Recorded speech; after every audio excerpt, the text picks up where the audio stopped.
ஆரல் மகேஷின் அரசியல் அரங்கம் நிகழ்ச்சியில் மறுபடியும் உங்களை சந்திப்பதில் மிக்க மகிழ்ச்சி. இன்றைக்கி நம்ம குறிப்பாக பார்க்குறது தமிழ்நாட்டில் ஒரு பெரிய புதிய அரசியல் தலைமுறையை உருவாகி கொண்டிருக்கின்றது என்று தான் நம்ம சொல்லியாக வேண்டும். நிறைய இளம் அரசியல்வாதிகள் அரசியலில் ஈடுபடுறதை நம்ம எல்லா இடத்துலையுமே பார்க்க முடியுது. அதில் ஈடுபடுறது மட்டும் இல்லாமல் இன்றைக்கி வெற்றி பெறும் அளவிற்கு யங்ஸ்டர்ஸ் எல்லாருமே பயங்கரமாக வேலை செஞ்சிட்ருக்கிறாங்க. குறிப்பாக சொல்ல போனோன்னா இப்போ கரண்டாக இருக்கக்கூடிய எம்எல்ஏ இந்து அறநிலையத்துறை அமைச்சர் தம்பி ரமேஷ் அவர்கள் ரொம்ப சிறிய காலத்திலேயே ஒரு அமைச்சராக மாறியிருக்கின்றார். இப்போ நம்ம பார்க்க போகிறது என்ன அப்படின்னா, இதே மாதிரியான காலகட்டங்களில் இளம் அரசியல்வாதிகளுக்கு மூத்த தலைவர்கள் எவ்வாறு ஆதரவு தர முடியும், எவ்வாறு ஆதரவு தர வேண்டும் என்பதை சிறிதாக நாம் கவனத்தில் கொள்ள வேண்டும்.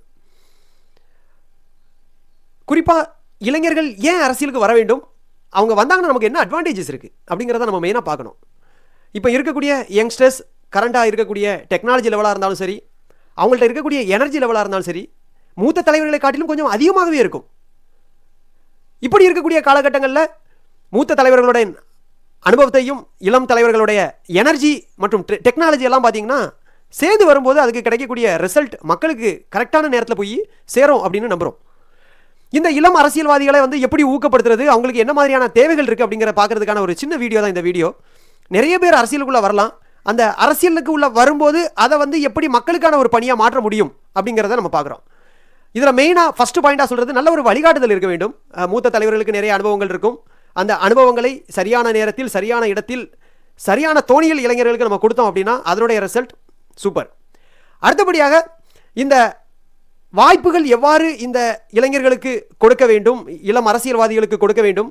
பொது மேடையில் பேசுறதுக்கான வாய்ப்புகள் நிறைய கொடுக்கணும், விவாதங்கள் பங்கேற்கிற வாய்ப்புகளையும் கொடுக்கணும். அதில் தவறுகள் கட்டாயமாக நடக்கும், அந்த தவறுகளை திருத்தப்பட வேண்டும், அதுவும் சரியான தோணியில். இது பண்ணும்போது என்ன நடக்கும் அப்படின்னா, விவாதங்களில் பங்கேற்கும் போது அவங்களுக்கு என்னமும் நிறைய ஐடியாஸ் கிடைக்கும்.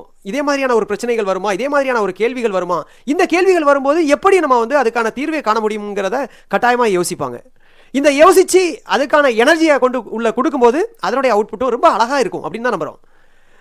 விவாத மேடைகளில் பங்கேற்கிறோம், பொது கூட்டங்களில் பங்கேற்கிறோம். பொது கூட்டங்களில் இருக்கும்போதே மூத்த தலைவர்கள் மத்தியில் உட்கார்ந்திருந்து, பொதுமக்கள் மத்தியில் உட்கார்ந்திருந்து ஒரு இளம் அரசியல்வாதி பேசும்போது அடுத்த வருகின்ற மூத்த தலைவர் அவரை பாராட்டும் போது எக்ஸ்ட்ரா ஒரு பூஸ்ட் அந்த இளம் அரசியல்வாதிகளுக்கு கிடைக்கின்றது என்று கருதுகின்றோம். இது போன்ற பல விஷயங்களை மூத்த தலைவர்கள் இளம் அரசியல்வாதிகளுக்கு செய்யும் போது மக்களுக்கு தொண்டாற்ற வேண்டும் என்ற மனப்பாங்கு அதிகமாக மாறும். இன்று நாம் அதை கண்கொண்டு பார்த்து கொண்டிருக்கின்றோம். எம்எல்ஏ ரமேஷ் அவர்கள் எந்த அனுபவமும் அரசியல் அனுபவமும் இல்லை. ஆனால் இன்று அவர் செய்கிற வேலைகள்லாம் பார்த்தீங்கன்னா வேறு லெவலில் இருக்குது. நிறைய கோயில்களுக்கு போகிறாரு, மக்களுடைய பிரச்சனையாக என்ன இருக்குன்னு பார்க்குறாரு. மெயினாக அதுக்காக அவர் என்ன பண்ணுறாருன்னா, தனியாக விஐபி பாஸை போட்டு தனியாக போகிறது அப்படிங்கிறது இல்லாமல் மக்களுடைய மக்களாக 2 மணி நேரம் 3 மணி நேரம் க்யூவில் நிற்கிறாரு. அது நிற்கிறதுனால என்ன பெனிஃபிட் கிடைக்குது அப்படின்னா, மக்கள் என்ன மாதிரியான பிரச்சனைகளை ஃபேஸ் பண்ணுறாங்க அப்படிங்கிறத அவர் அனலைஸ் பண்ணுறாரு. ஸோ கட்டாயமாக நம்ம ஒன்லி விசிட் மட்டும் பண்ணிட்டு இருந்தோம் அப்படின்னா நிறைய விஷயங்கள் மறைக்கப்படும். அது நம்ம தமிழ்நாட்டில் சொல்லவே வேணாம். முதலமைச்சர் போகும்போது, அமைச்சர்கள் போகும்போது ரோட்டை பக்காவாக க்ளீன் பண்ணி வச்சுருப்பாங்க. ஸோ அதை பார்க்கும்போது மக்களுக்கான பிரச்சனைகள் தெரியாது. அந்த டிராஃபிக்கில் உள்ள அந்த தலைவர்கள் போகும்போது அந்த பிரச்சனைகள் தெரியும். அந்த பாலிசி கரெக்டாக தம்பி ரமேஷ் பிடிச்சிருக்கிறாரு. ஒரு இளம் அரசியல்வாதி. இந்த இளம் அரசியல்வாதி ரொம்ப ஸ்பீடாக உள்ளே போகும்போது ஒரு சில பிரச்சனைகள் வரும். அந்த பிரச்சனைகளை எப்படி கையாள்வதுங்கிறதுல மூத்த தலைவர்களுடைய பங்களிப்பு ரொம்ப முக்கியமாக இருக்கும்னு நான் கருதுகிறேன்.